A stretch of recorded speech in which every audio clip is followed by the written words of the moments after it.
둘 다 보전하는 길이라는 제목으로 말씀 증거하도록 하겠습니다.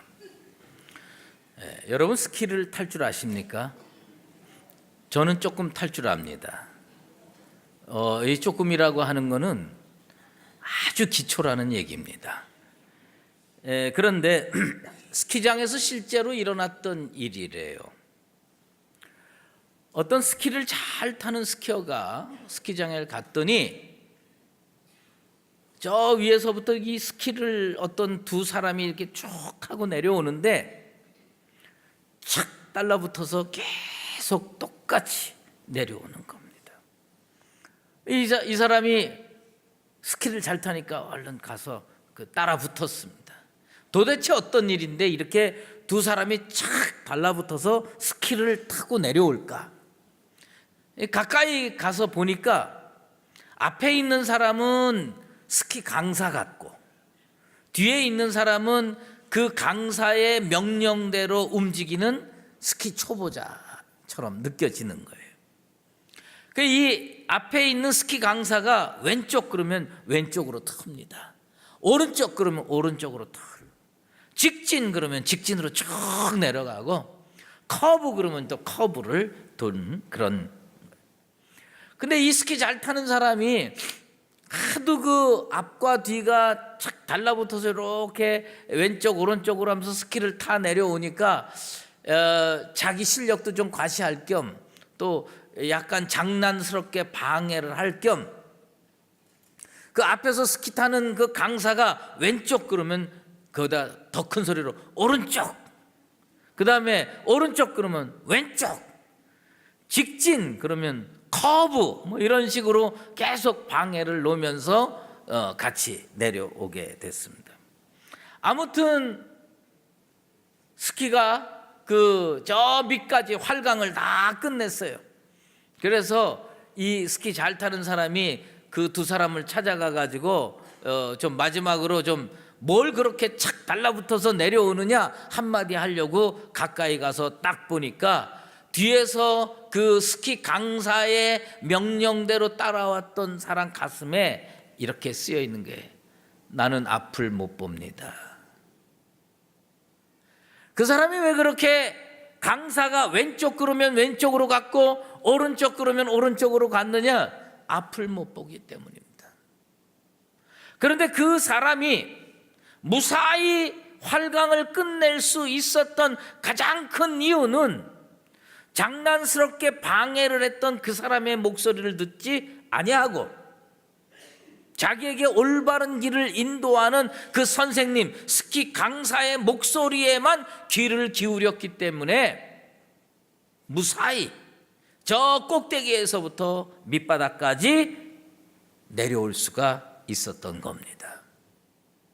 그리스도인이 이 땅에서 어떻게 살아야 되느냐? 하나님의 음성을 듣고 그 음성을 그대로 순종하면서 믿음의 길을 걸어가야 할 줄로 믿습니다. 물론 우리의 두 눈은 볼 수 있어요. 우리의 두 귀는 열려질 수 있어요. 하지만 예수님의 음성에, 예수님의 말씀에 순종하며 따라갈 때 우리들은 무사히 신앙의 여정을 잘 마칠 수가 있는 것입니다. 한 번은 예수님께서 제자들에게 그런 말씀을 해 주셨습니다. 너희가 보는 것을 보는 눈이 복되도다. 많은 선지자들과 임금들이 너희가 보는 것을 보고자 하였으나 보지 못하였노라. 무슨 얘기냐? 여러분, 이 땅에 살면서 가장 복된 존재가 어떤 존재인 줄 아십니까? 예수님의 말씀을 귀로 들을 수 있는 사람이 복된 거예요. 잘 사는 사람, 건강한 사람, 능력 있는 사람이 복된 게 아니라 예수님의 말씀을, 예수님의 복음을 두 귀로 들을 수 있는 사람, 자기 귀에 복음이 들려진 사람, 그 사람이 복된 거예요.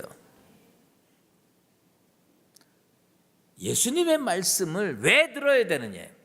하나님의 말씀은 살아있고 운동력이 있어. 요즘 우리 성경으로는 활력이 있어. 좌우의 날선 어떤 것보다 예리하여 혼과 영과 및 관절과 골수를 찔러 쪼개는 겁니다. 하나님의 말씀은요, 능력이 있습니다.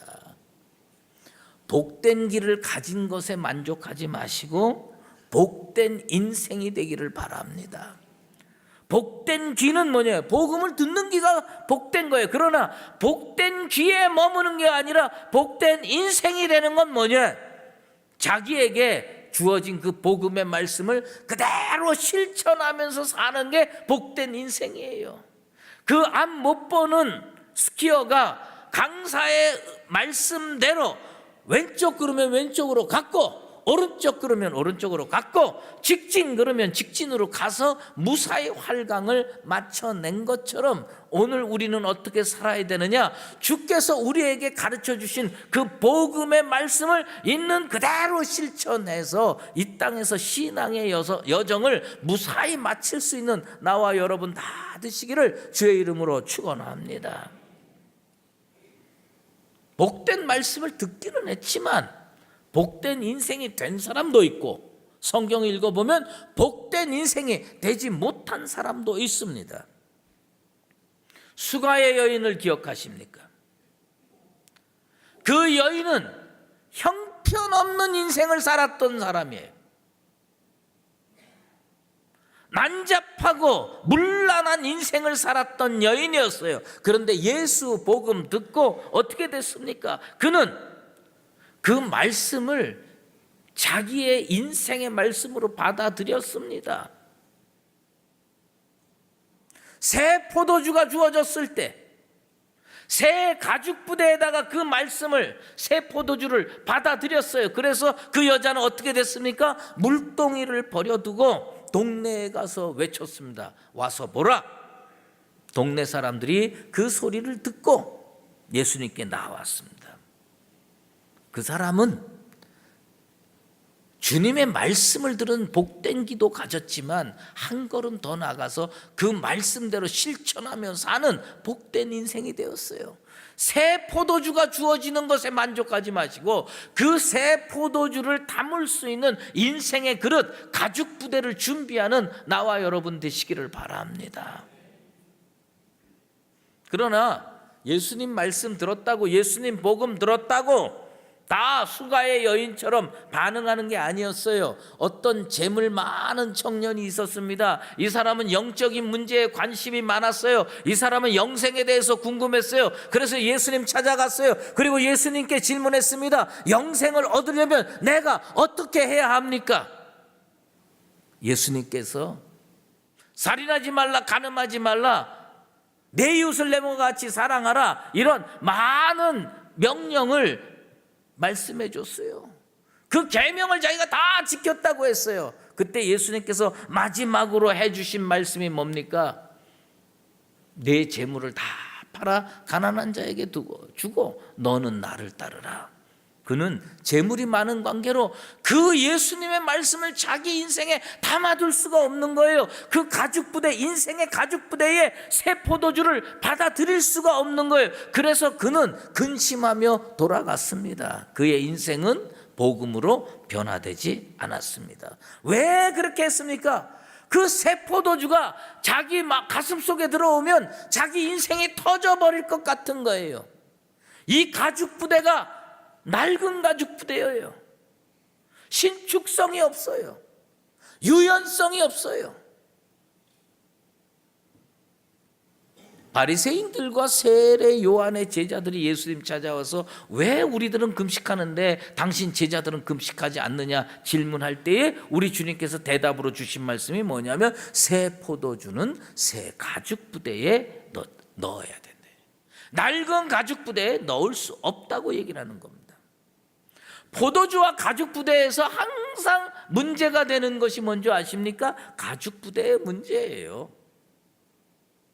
새 포도주는 언제든지 솟구쳐 나올 수 있어요. 말씀은 언제든지 우리에게 주어질 수가 있습니다. 이 새 포도주가 왜 낡은 가죽 부대에 들어가면 안 됩니까? 새 포도주는요, 발효합니다. 거기에서 이산화탄소가 발생하면서 팽창합니다. 낡은 가죽 부대의 문제가 뭡니까? 딱딱해요. 신축성이 없어요. 터져버립니다. 역사를 살펴보고 교회사를 살펴보면 예수님의 말씀이 이 가죽 부대에 들어갑니다. 이 가죽 부대는 교회를 상징하고 성도를 상징합니다. 개인도 그렇지만 교회도 마찬가지예요. 예수님의 말씀이 예루살렘에 처음 전파됐을 때에 예루살렘 교회에 놀라운 변화가 일어났어요. 새 포도주가 발효해서 가스가 팽창해가지고 그 가죽 부대가 늘어날 때만이 그걸 감당할 수 있는데, 하루에 변화받은 사람이 3,000명이 있고 5,000명의 역사가 일어나니까 감당할 수가 없어요. 그래서 그 안에서 싸움이 일어납니다. 분쟁이 일어납니다. 그래서 헬라파 그리스도인과 유대파 그 과부들이 붙어 싸우다가 결국은 쪼개져서 다음으로 갔어요. 그렇게 준비된 가죽 부대가 뭡니까? 안디옥 교회였어요. 안디옥 교회에 갔다가 그 다음에 사도 바울이 이 새 포도주를 끌고 소아시아로 가서 소아시아의 7교회, 에베소 교회, 빌라델비아 교회, 사대 교회, 라우디게아 교회, 이런 교회들에게 그 새 포도주가 갔습니다. 그런데 그 교회들이 다 지금 어디 갔습니까? 낡은 가죽 부대가 돼가지고 복음을 감당할 수 없을 때 다 터져버리는 겁니다. 교회는 낡은 가죽 부대가 될 때 팽창한 복음을 감당할 수가 없게 되는 겁니다. 갈백이 우리에게 전해준 이야기가 뭡니까? 교회는 항상 개혁되어야 된다. 교회는 항상 개혁되어야 되는 이유가 있습니다. 왜? 개혁되지 않으면 낡아지는 거예요.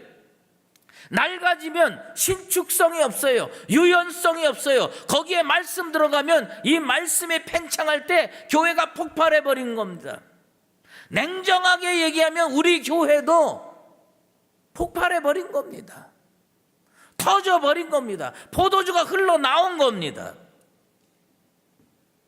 우리 교단이 지난 3년 동안 어떤 변화가 있었는지 아십니까?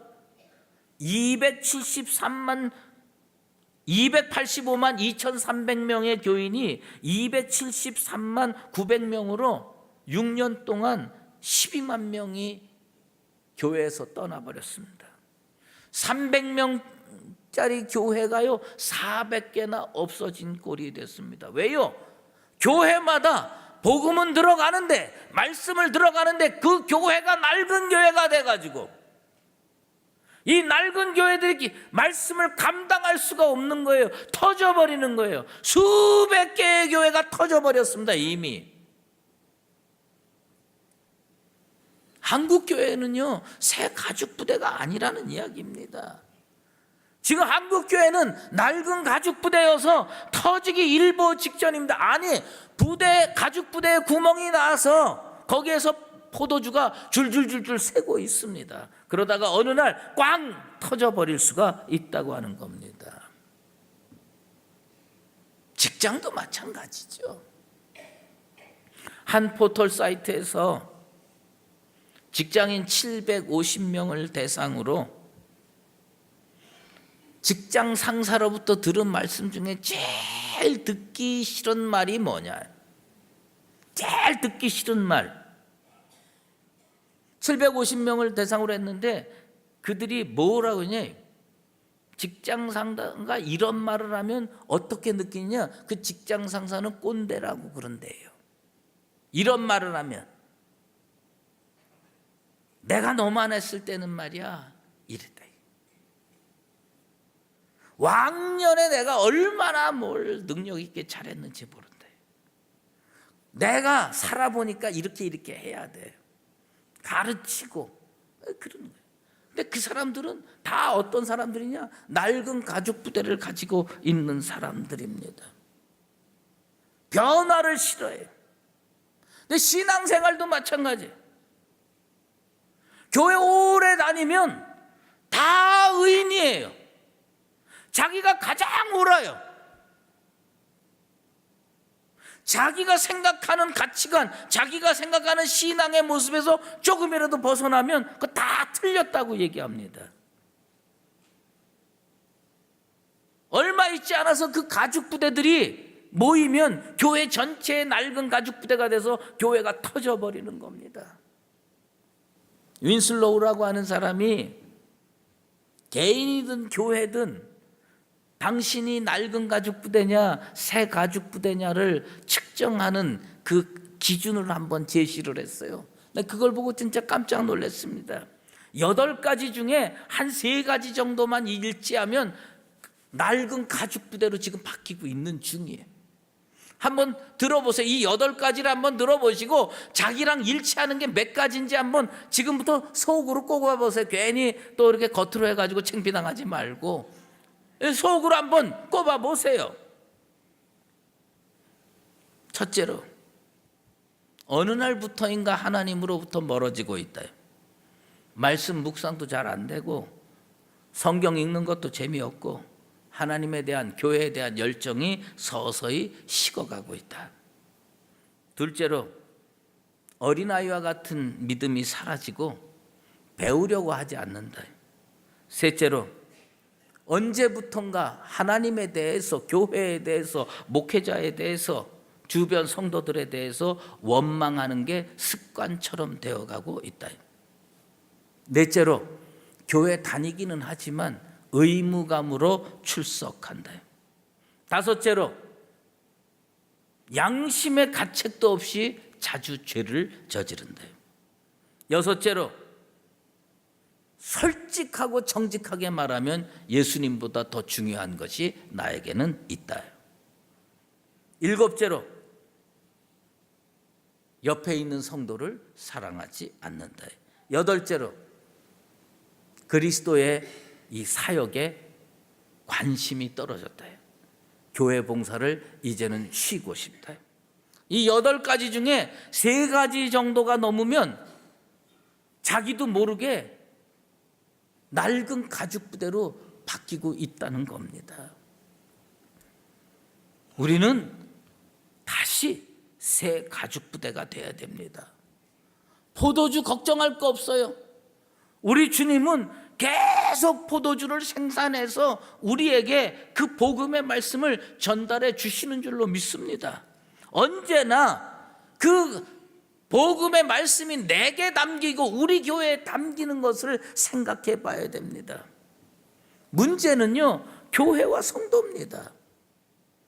교회는요, 낡은 가죽 부대가 될 여러 가지 좋은 환경들을 가지고 있습니다. 신앙 경험이 성령의 역사를 방해하는 경우가 많습니다. 교회 안에 목사들과 장로들 그리고 항존직들이요, 얼마나 많은 권한을 가지고 있는지 모릅니다. 특히 목사가 권한을 많이 가지고 있어요. 이거 가지고요 낡아지는 거예요. 자기도 모르게 낡아지는 거예요. 겸손한 자세를 잃어버리는 거예요.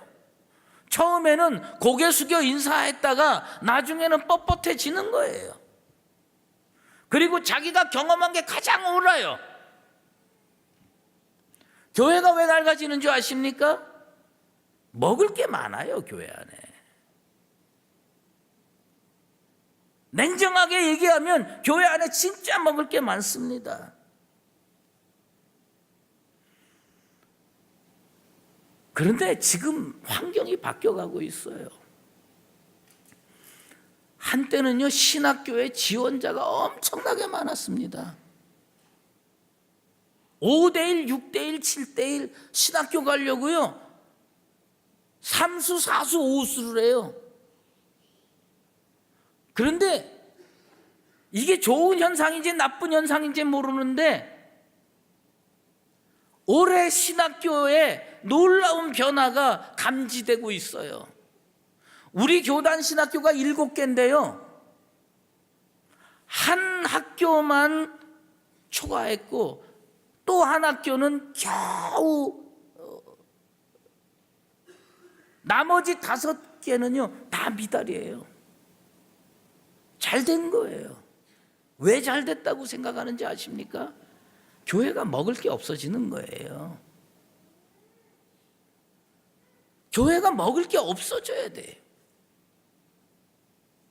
그래야 교회가 다시 사는 거예요. 엘빈 토플러가 부의 미래라는 책에서 말을 하나 만들어 놨어요. 그게 뭐냐? 압솔리지라고 하는 단어를 만들어냈어요. 그게 뭐냐? obsolete라고 하는 단어하고 knowledge라고 하는 단어를 합쳤어요. 그게 뭐냐? 진부한 지식이라는 뜻이에요. 교회 안에 진부한 권세, 진부한 지식이 진짜 넘쳐나는 겁니다. 담임 목사들이 겸손해져야 돼요. 장로님들이 겸손해져야 돼요. 교회에서 장로 서로 안 하려고 그래야 됩니다. 그런데 아직까지 교회에서 장로 서로 하려고 그럽니다. 왜요? 권세가 대단하거든. 목사들이 그만하려고 그래야 돼요. 지금 제일 문제가 되는 게 뭡니까? 한국교회. 어떤 큰 교회 세습하려고 그러잖아요. 교회가 어떻게 돼야 되느냐? 아버지 목사가 아들한테 너 진짜 신학교 안 갔으면 좋겠다. 고생은 내 대로 좀 끝냈으면 좋겠다. 근데 이 아버지가요, 그 교회를 아들한테 물려주려고 그래요. 죄송한 얘기인데 나는 우리 아들한테 너 그만 다니면 안 되겠냐? 난 지금 그러고 있습니다. 앞으로 교회가 먹을 게 좀 없어야 돼요. 그래서 교인들이 목사를 교회에 모시려면 보따리 싸들고 여기저기 찾아다니면서 그 목사님 하나 발견하기가 어려워져야 돼요. 그래야 교회가 다시 사는 거예요.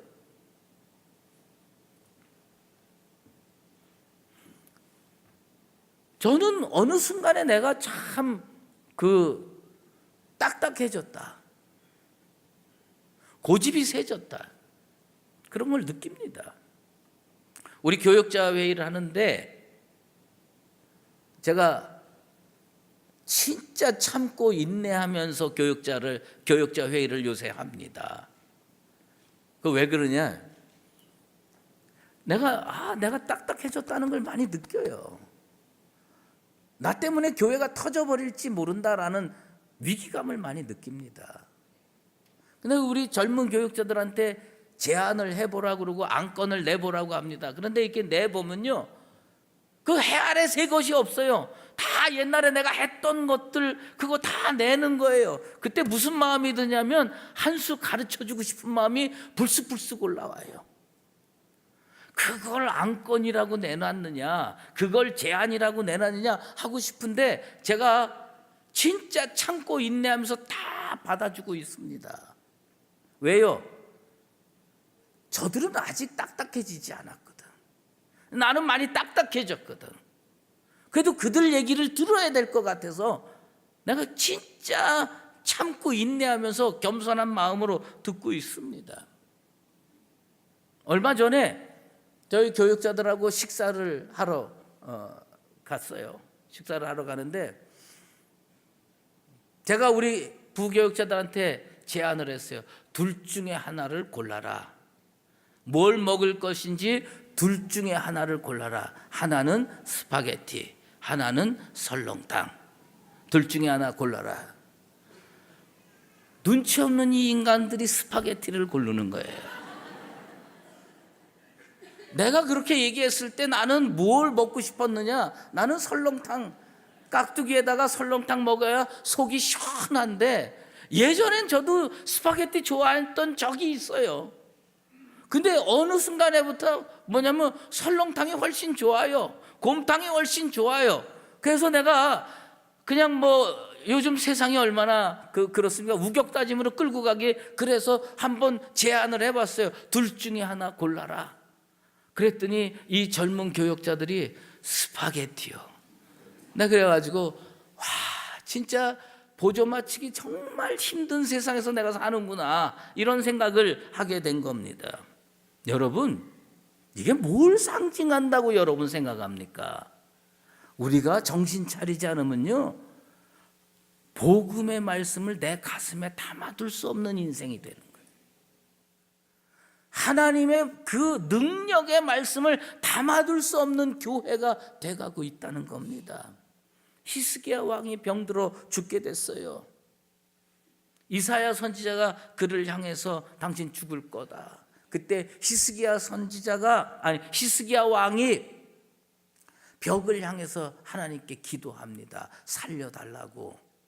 그러니까 우리 하나님께서 15년 생명을 연장시켜 줍니다. 그 상징으로 뭘 보여줬느냐? 아스의 일령표가 10도 뒤로 돌아가는 기적을 보여주셨어요. 그리고 아수르로부터 멸망하지 않는 길을 우리 하나님께서 가르쳐 주신 겁니다. 한국 교회는 지금 예수님의 말씀을 담을 수 없는 기관이 돼가고 있습니다. 터져버리기 일보 직전입니다. 담임 목사들이 회개해야 되고, 장로들이 회개해야 되고, 항존직들이 회개해야 됩니다. 그렇지 않으면 교회에 미래가 없습니다. 우리 모두가 새 가죽 부대가 돼야 됩니다. 경험 내려놓고 자기 모든 것 좀 주님 앞에 겸손히 내려놓고 하나님의 말씀이 내 속에 들어와서 얼마든지 역사할 수 있도록, 운동력 있게 작용할 수 있도록 내 인생을 바꿔나가야 됩니다. 우리 교회가 새 가죽 부대가 되길 원합니다. 여러분들이 예수 복음을 담을 수 있는 새 가죽 부대가 돼서 다시 하나님께서 이 교회를 사용하는 능력의 역사가 일어나게 되기를 예수 그리스도의 이름으로 축원합니다. 기도하겠습니다.